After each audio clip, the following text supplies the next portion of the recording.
The world still speaks her name like a spell, Marilyn Monroe, a face that became a century's shortcut for beauty, desire, and Hollywood magic. But here's the contradiction that makes her story impossible to forget. Marilyn looked like the most celebrated woman alive, while privately living like someone who could vanish in plain sight. Cameras loved her, crowds worshipped her, studios sold her as a dream you could rent for a ticket price, and yet the closer you look, the more the dream starts to feel like a mask that never came off. How does a woman become the most recognizable symbol of glamour while feeling so fragile behind closed doors? How does a life filled with flashbulbs end up defined by loneliness, exhaustion, and a final night the world still debates? Tonight we're opening a legacy after dark case file that refuses easy answers. This isn't just a tragic icon story, it's a story about the invention of an image so powerful it consumed the person underneath. Before she was Marilyn, she was Norma Jeane, a girl who learned early that safety can disappear, that love can be conditional, and that survival sometimes requires becoming someone else. Hollywood didn't simply discover her. It shaped her, packaged her, and trained the world to want the fantasy more than the human being. And when the fantasy starts cracking, the public doesn't look away. It leans in. By the end of this episode, you won't just know what happened in her final days. You'll understand the emotional logic that led there, how fame can become a prison made of mirrors, and how a woman can be owned by the world long before the world admits it. Norma Jeane wasn't born into a world that felt stable. Before the blonde bombshell, before the laughing photographs and the breathy lines, there was a child learning the first lesson of survival. You can be surrounded by people and still feel unsafe. Her early life is often summarized in a few dramatic phrases, but the emotional reality is what matters. Instability, uncertainty, and a craving for belonging that never fully quieted. When a child grows up without reliable ground, they become experts in adaptation. They learn to read rooms quickly. They learn to become what other people need. They learn that being wanted can feel like protection, even when it isn't love, and that is the seed of Marilyn Monroe long before anyone invented the name. As she grew, the desire to be seen wasn't just vanity, it was a form of rescue.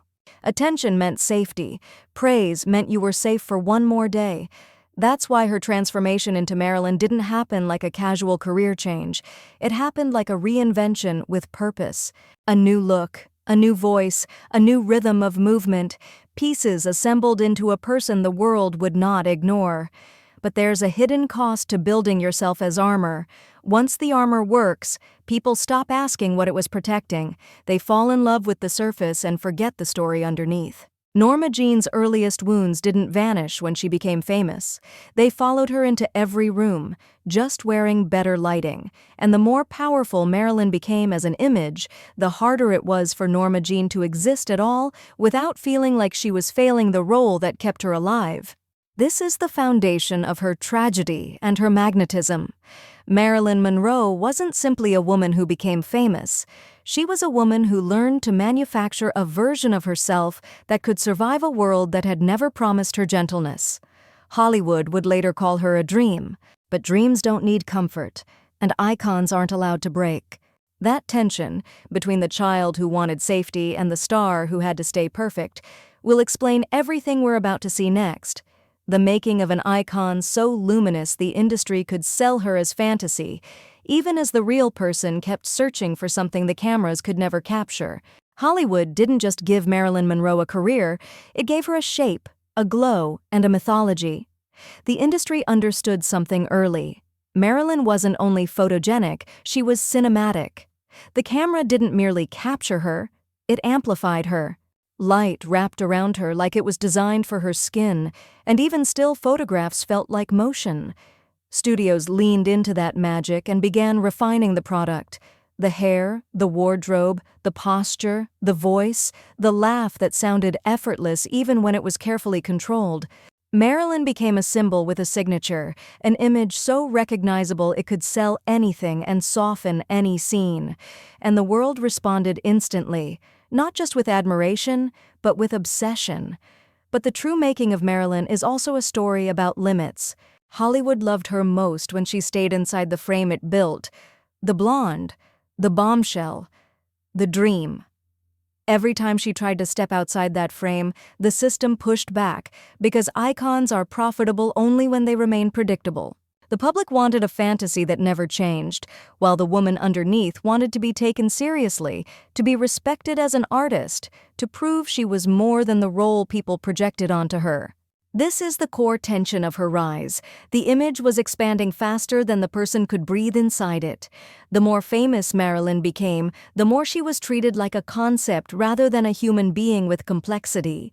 And that's why her ascent feels both thrilling and tragic. On the surface, it's a perfect Hollywood story: photo shoots, premieres, film sets, applause, global fame. Underneath, it's a story about negotiation. How much of yourself do you have to trade to become unforgettable? Marilyn's icon status wasn't accidental. It was manufactured through careful choices, studio pressure, and public hunger. But the price of being the most wanted image is that the world stops asking what you want. And once that happens, success becomes a paradox. The more you win, the less you belong to yourself. This is the moment Marilyn becomes immortal, and this is also the moment the prison begins to form, quietly, behind the spotlight. Marilyn Monroe didn't live in fame the way most people imagine it. She lived inside a spotlight that never turned off, a kind of permanent exposure where privacy wasn't a right. It was a temporary accident. The more the world wanted her, the less room she had to be ordinary. Every public appearance required performance, not just on screen but in life. The smile, the posture, the Marilyn voice that people expected as proof she was still the fantasy they paid to see. And when you're trapped inside an image, exhaustion becomes dangerous, because tiredness shows, sadness shows. And the world doesn't treat those as human feelings, it treats them as scandal, weakness, or entertainment. The prison wasn't only the cameras, it was the role she couldn't escape. Hollywood praised her most when she played the version of herself that the industry designed: sweet, sexy, naive, harmless. That kind of typecasting is a quiet kind of violence, because it tells you your value is conditional. If you change, you risk being replaced. If you demand respect, you're labeled difficult. If you want control, you're accused of not knowing your place. And for Marilyn, the stakes were amplified by the fact that her image was bigger than her contracts. She wasn't simply an actress, she was a commodity, a symbol, a business model. The system around her depended on her staying readable, staying consumable, staying Marilyn. But the human being underneath kept pushing back. She wanted seriousness, education, craft. She wanted to be seen as intelligent and capable, not just desirable. That desire collided with an industry that profited from her being underestimated. The result is a constant internal conflict. You become famous for one version of yourself, then you suffer because the world refuses to let you evolve. Over time, that conflict leaks into everything: relationships, self-worth, health, routine. You start to feel watched even when you're alone. You start to measure your life through other people's expectations. And in that atmosphere, coping mechanisms become tempting because they offer what fame never does: silence. This is the chapter where Marilyn's story stops being just glamorous and starts feeling claustrophobic. The more she tries to protect her private self, the more the public presses in. The more she tries to step out of the box, the more Hollywood tightens the lid. And when a person is trapped between the world's desire and their own need to breathe, something has to give. That's why the next part hits like a surge. Love, power, and rumors. The mid-story spike where the public obsession turns into a storm, and Marilyn's life becomes a battleground for narratives far bigger than her. At the height of Marilyn Monroe's fame, her private life stopped being private in the most dangerous way. It became a public arena where people projected fantasies, fears, and conspiracies. Love, for Marilyn, was never just romance. It was also refuge, leverage, and a headline machine. Every relationship was interpreted as a clue. Every friendship was treated like a transaction. And because she was the most desired image in America, the world assumed her life must be equally glamorous behind closed doors. But glamour doesn't protect you from loneliness. It often attracts the wrong kind of attention. In Marilyn's case, the attention followed her into the most intimate spaces, where it could distort reality and turn human vulnerability into a storyline. This is the chapter where power enters the frame. Hollywood power, celebrity power, political power. When a woman becomes a symbol of national obsession, powerful men appear around her like gravity, some offering protection, some offering control, some offering nothing but proximity. Over the years, reports and rumors grew louder, linking Marilyn to circles far beyond film sets. Some claims were repeated so often they hardened into public truth. Others remained disputed, undocumented, or impossible to verify with certainty. But here's what is undeniable. The rumor ecosystem became part of her prison. Even when she wasn't speaking, narratives spoke for her. Even when she wasn't choosing scandal, scandal chose her. The more iconic she became, the more the world searched for a darker explanation that could match the size of her fame. And while the public fixated on power games and secret stories, Marilyn was still fighting a quieter battle, the battle to be respected, to be stable, to be more than a beautiful headline. Relationships, romantic and professional, became complicated by the simple fact that everyone knew who Marilyn was supposed to be. People approached her with expectations, not curiosity. They wanted the fantasy, not the person. That pressure can turn love into performance, and performance into exhaustion. Meanwhile, the industry around her kept demanding perfection, and the public kept demanding access. In that environment, even ordinary pain becomes political. Even personal struggle becomes a topic for strangers. And when you're trapped between powerful narratives and fragile reality, you start to disappear, not physically, but emotionally. You stop trusting what's real because the world constantly rewrites it. This is why the rumors matter. Not as sensational decoration, but as a signal of how society consumes women like Marilyn. The bigger she became, the more the world tried to solve her, as if understanding her meant owning her. And as the noise grew, it became harder for her to find quiet, harder to find safety, harder to find a future that belonged to her alone. That's the storm at the center of her story, and it leads directly into the next chapter. The final days timeline, where every fragile thread of pressure, loneliness, and scrutiny tightens into an ending that still feels unresolved. By the time Marilyn Monroe reached her final stretch, the outside world still saw the icon, glamour, headlines, mythology, while the inside world was growing quieter and heavier. This is the cruelest gap in her story. The more famous she was, the less room she had to collapse safely. Public pressure doesn't pause when a person is struggling. It multiplies. The industry still expects reliability. The media still expects drama. The audience still expects the fantasy. And when a life has been lived under constant scrutiny, rest can start to feel suspicious. Because if you disappear for too long, the world rushes in to explain your silence for you. In her final days, the narrative around Marilyn moved fast, full of competing accounts, interpretations, and questions that have never fully stopped. What matters for a respectful timeline isn't feeding speculation, it's understanding the atmosphere, a woman under strain, surrounded by noise, while her private world became increasingly fragile. There were reports of work pressures, of schedules, of people in and out of her orbit, of personal struggles that were not designed for public consumption.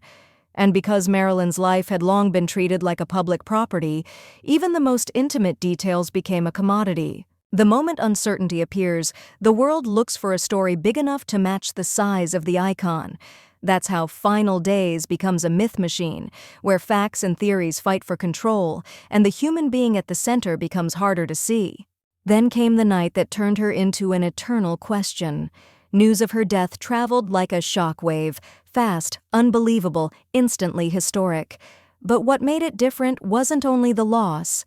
It was the unresolved feeling that followed it, the sense that everyone was holding a piece of the story, but nobody held the whole truth.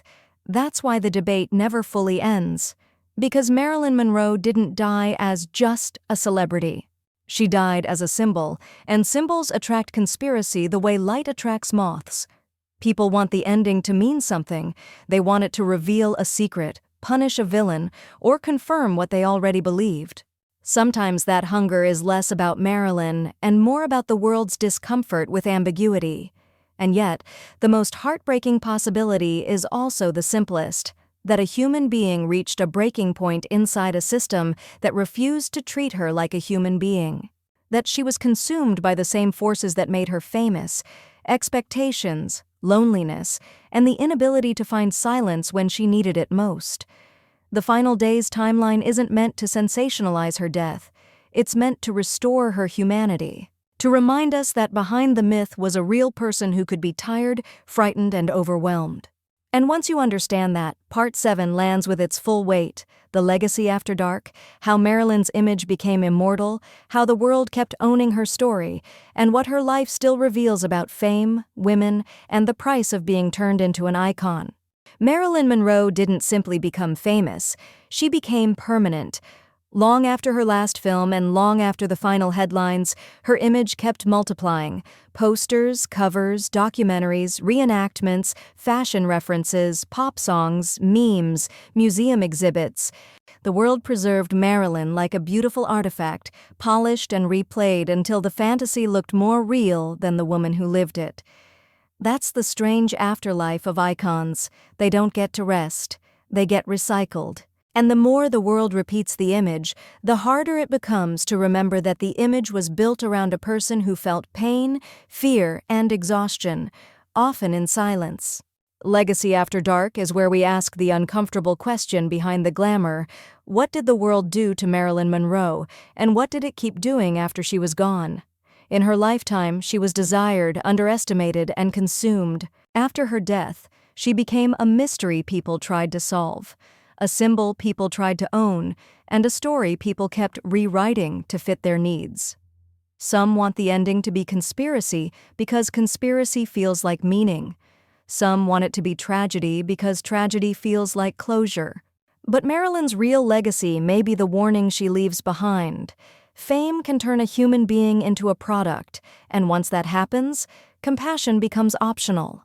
And yet, even in that darkness, Marilyn's legacy also contains something undeniable: impact. She changed how Hollywood photographed women, how the world imagined beauty, how modern celebrity was manufactured. She remains a cultural mirror reflecting what society rewards and what society punishes. Her life proves that being adored is not the same as being protected, and being iconic is not the same as being safe. If we remember her only as a fantasy, we repeat the same theft that haunted her. If we remember her as a person, Norma Jeane included, we finally return something the camera took away: her humanity. That is the truth behind her legend, and it's why her story still feels like it's happening now.